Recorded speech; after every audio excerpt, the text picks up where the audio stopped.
guys, ayan, welcome to sa channel ni Sir Roel Lipat. Ayan po, at andito po kami sa Padre Garcia at nagkataon po na pumasyal kami dun sa tita niya. So ngayon po may humihingi po ng tulong sa amin, sa akin, sa aking mga ka-team. Ayan, Sis G Franco Vlog, ayan, isang naggagawa ng sako or ahente ng sako.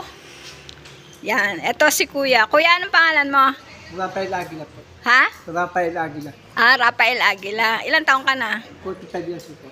40. May asawa ka? Ipang po. Hindi ka ka. May anak ka? Wala po. Wala. So, ito yung trabaho mo dito. Anong ginagawa mo dito? Ako po yung tagapag-pake ng sako o tagapag-bila. Saan ang gagaling yan? Doon po sa ibang Batangas po. Sa gawa ng piece. Okay. So, ang yan, kukunin dito. Minsan po pick up, minsan po deliver. Tapos ang nilalagay dyan ay pakain sa baboy. Hindi pare po. Nilalagay po dito. Palay na. Okay. Matagal ka na dito? Ito siguro po mga 15 taon. Hanggang 14 po. 15 years ka na nagtatrabaho dito. Ano mo yung may-ari nito? Ayun po, tibalin po, kamag-anak po. Okay. So, ngayon, okay ka naman dito or Okay, ma'am. okay naman? Asan yung asawa mo? Nandyan. Oo. Ngayon, Kuya, ayan na, ispatan ka nga namin, at hihingi ka ng tulong.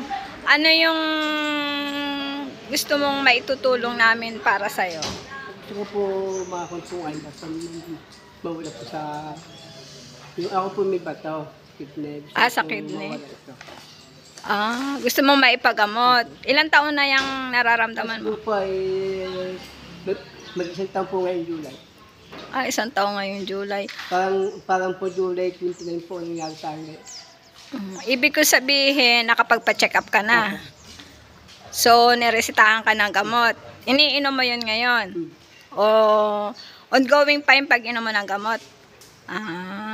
Saan ka dito na rin sa Garcia o dito ka na rin nagpapa-check up sa Garcia? Doon po sa Pompo. Batangas? Rosario po. Sa Rosario. Isang po siya dito sa Medyo. Pero na-try mo nang pumunta sa BAT-MC? Batangas, sa regional? Ay, dito po nga. Ba't ayaw mong subukan pumunta doon? Kasi marami namang doon. Dati ko din po. Ayan. So may doktor ka na rin sa Rosario. Nagpa-follow up, check up ka doon. Yun lang. Bakit ba't ka nagkaroon ng kidney?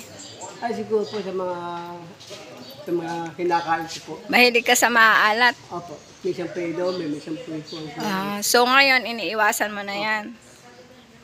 Ngayon so yun yung gusto mong maano yung kidney mo. So ganyan Kuya, pag ganyan kasi Kuya, kung sa kidney ka may dinadialysis yan, di ba? So ilang taon na yung kidney mo?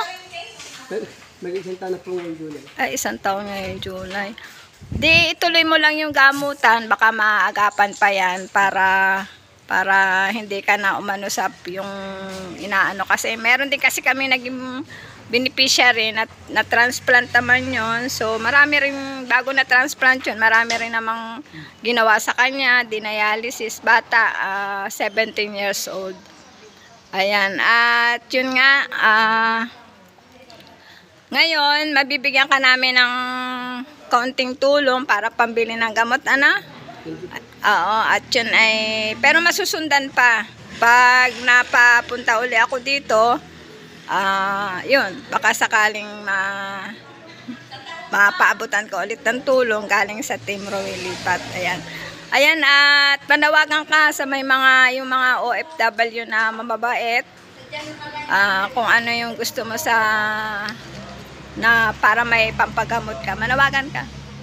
Yung mga OFW na nasa ibang bansa, ayan. Yung mga ganun din, yung mga OFW na mga nag-a-abroad ba. Kasi sa mga ganyan, marami rin silang natutulungan.